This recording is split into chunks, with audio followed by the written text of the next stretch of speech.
umat Islam saudara kita dibunuh.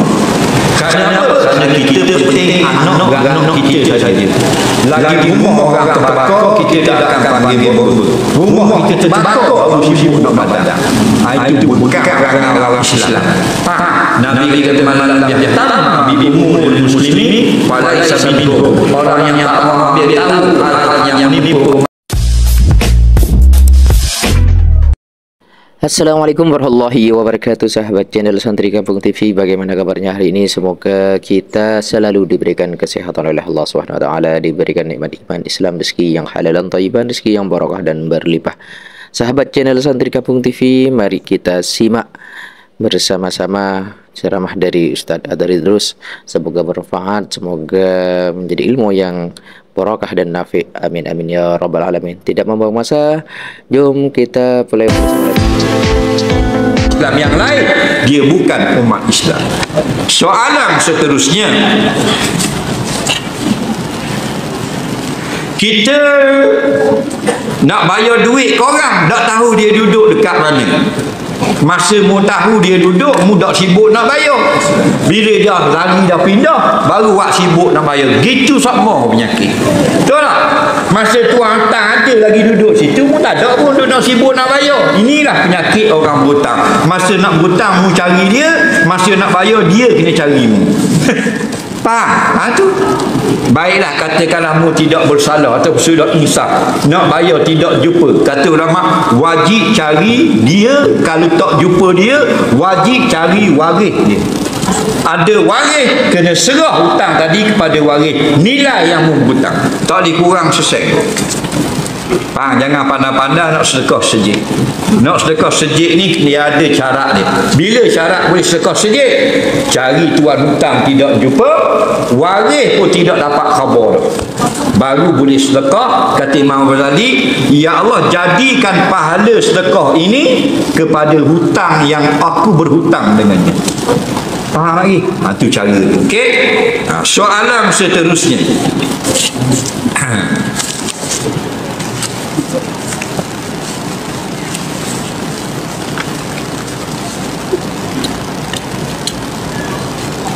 apakah hukum jiran yang buat itik dan jiran yang bela itik dan buat kandang lembu di tepi rumah jiran hingga membusukkan rumah jiran? Tak boleh. Kalau pergi kat kandang baru bau busuk, busuk itu tak sampai ke rumah jiran, boleh. Tapi kalau tak payah pergi kat kandang, masuklah rumah jiran sudah busuk, haram. Kaedah Islam, la darara wala dirara. Mudarat pun tak boleh, mendatangkan mudarat lagi-lagi tak boleh. Kalau kita nak senang, jangan susahkan orang. Kita senang dapat jual telur, orang lain susah busuk datang ke rumah kita. Tak boleh. Jangan ambil kesenangan atas kesusahan orang lain. Soalan seterusnya, kalau wujud dalam hati kita lintasan anutan agama, adakah menjejaskan akidah? Tidak. Litah je dalam hati Islam ni tidak betul, tidak jejak akidah. Litah dalam hati Nabi Muhammad ni pelawak, tidak mengapa. Kerana lintasan bukan kita. Yang tak boleh, kita beriktikad Nabi Muhammad tidak betul, kafir laknatullah jadi. Kerana lintasan tu siapa? Lintasan itu syaitan. Dia yang datangkan khatir supaya kita bermain-main dengan dia. Akhirnya kita rasa ragu dan kecewa. Faham lagi? Jangan dayang. Bila datang lintasan, a'udzubillahi minasyaitanirrajim. Faham? Kita mimpi datang syaitan nak uji kita macam-macam. Dia khabar Islam ni mengaruk lah apalah dalam mimpi. Nak datang orang pakai serban ke apa ke, jasa orang mu masuk Kristian lah betul. Faham? Kita bangun, Nabi kata, mu kata a'udzubillahi minasyaitanirrajim 3 kali, sunat ludah belah kiri. Nampak? Itu cara dia. Jangan ludah atas muka bini mu. Buat gitu, tup gitu. Bukan ailio tu beg kembuh gitu. Faham? Berapa kali takbir dalam solat? Apakah hukum tangan serta kaki bergerak di dalam solat? Takbir ni maksudnya angkat tangan kau. Kalau takbir Allahu Akbar, itu ada beberapa kali. Kalau angkat tangan 4 kali dalam sembahyang. Dengar orang tanah merah, kita nak bilang angkat tangan dalam sembahyang sunat. Tempat dia 4 kali. Tempat pertama masa takbiratul ihram, Allahu Akbar sekali. Tempat kedua masa nak rakaat, Allahu Akbar. Tempat ketiga naik daripada rakaat kepada i'tidal, Sami Allahu liman hamidah. Tempat yang keempat naik dari tahiyat awal kepada rakaat yang ketiga, Allahu Akbar. 4 tu saja angkat tangan. Tapi ada orang yang dia tak mengaji, 4 rakaat akak mau bangang. Nampak? Pakai pi mesti. Tapi dia tak belajar. Soalan seterusnya, nak buat ni, nak suruh orang ramai orang datang ke masjid. Buat gini, tengok ramai. Tahu tak? Ni ramai ni. Punak ramai mana lagi? Pecah sejik lagi. Tahu tak? Kau buat maksiat ramai dah. Ramai lagi kita malam ni Masjid Bukit Gading. Tahu tak? Kalau mau buat konsert rock malam ni orang nak mari 2,000 payah. Tapi alhamdulillah Allah beri kelebihan pada umat Islam akhir zaman. Nah, kita buat kuliah agama 5,000 orang mari setiap malam. Nah, batu sebenarnya kita bukan saja datang berkumpul saja-saja, kafarah bagi majlis maksiat di luar sana. Kerana banyak sangat benda maksiat di luar sana. Faham lagi? Sebab tu kita kena hormat orang pergi masjid. Nabi kata nak tengok orang ahli syurga, tu orang pergi masjid. Nah, itulah ahli syurga. Nah, apapun tangan bergerak, kaki bergerak di dalam solat, sedikit tak batal, banyak batal. Apa dia? Benda yang kita gerakkan.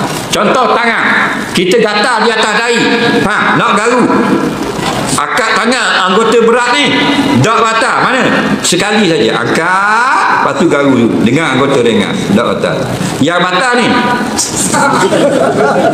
batal.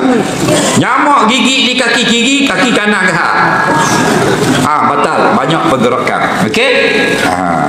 Kita nak naik, takut kepik jubah atas luar kita, jatuh bawah, nak akak sikit, kita buat gitu, tidak batal, dimaafkan. Perkara yang dibenarkan untuk meringankan pergerakan solat.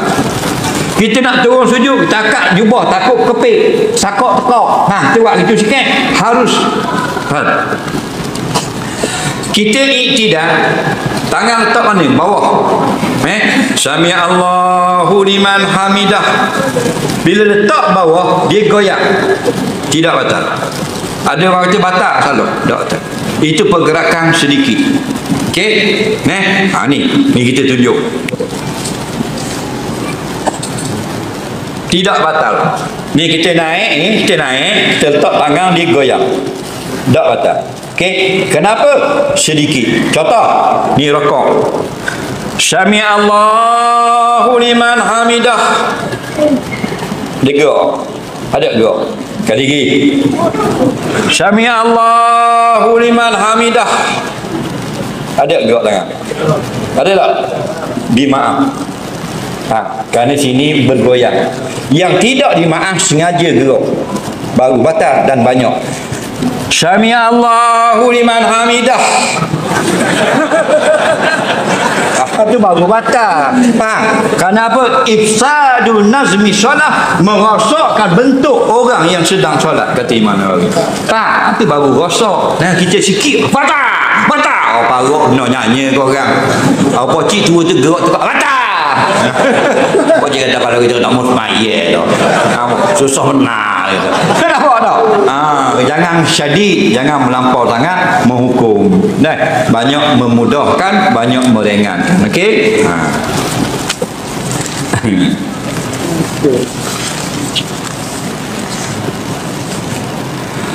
Bolehkah sentuh ruang kosong pada bukan ayat Quran pada skrin aplikasi Quran pada smartphone tanpa berwuduk? Dia telefon dia buka ayat Quran.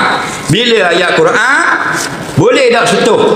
Contoh kata bahagian kosong, bahagian ayat Quran ada khilaf ulama. Pendapat yang pertama, tak boleh sentuh, melainkan pada skrin saja. Pada ayat Quran tak boleh sentuh. Pendapat yang kedua, ulama moden Melaka, walaupun pada ayat Quran boleh sentuh lagi, kerana bukan dikira mushaf. Dalil mushaf membuka ayat ada, tutup pun ada. Hak ni bila tukar app dia hilang, seolah-olah bayang saja. Cuma al-khuruju minal khilaf mustahab, keluar pada khilaf itu lebih elok, sebaiknya tak payah situ. Sentuh skrin sudah untuk pegang. Kita tak ada uduk untuk buat baca. Tak payahlah tunjuk tangan atas ayat Quran kerana keluar pada khilaf ulama. Faham lagi?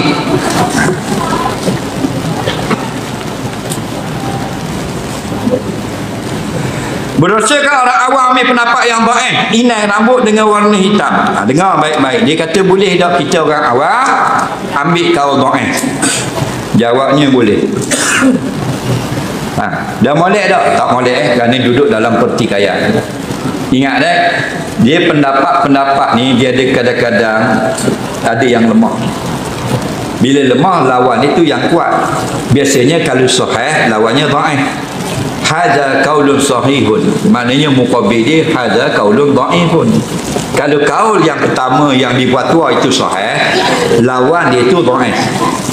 Kalau kaul yang difatwakan itu asah, lawan dia itu sahih.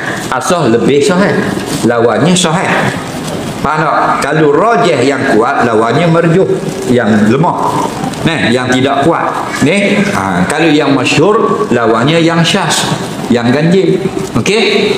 Kalau yang apa benda ni mu'tamad, lawan dia itu kadang-kadang dhaif, kadang-kadang sahih. Faham lagi? Okey? Jadi dalam konsep fatwa, kalau kita jadi mufti, kalau ada kaul sahih dan kaul yang dhaif, wajib fatwa yang sahih. Tak boleh fatwa kaul dhaif. Faham lagi? Tapi kalau kita orang awam bukan fatwa untuk amal saja, boleh kita ikut pandangan yang dhaif saja. Okey? Contoh, dalam masalah bulu kucing yang tercabut najis, kaul yang muktamad yang difatwakan, 2 helai atau 1 helai saja dimaafkan untuk semayang. Lebih pada 2 helai, pendapat yang muktamad tidak sah.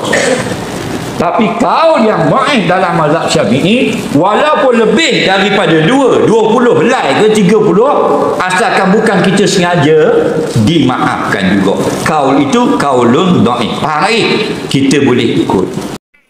Alhamdulillah, kita telah menyimak dan mendengarkan ceramah dari Ustaz Adar Idrus. Semoga apa yang beliau sampaikan menjadi ilmu yang bermanfaat buat kita semuanya, menjadi ilmu yang barakah. Amin amin ya rabbal alamin. Cukup sekian saja dari kami. Manakala ada kesalahan dan kekurangan, kami sebagai manusia biasa tidak lepas dari salah dan lupa.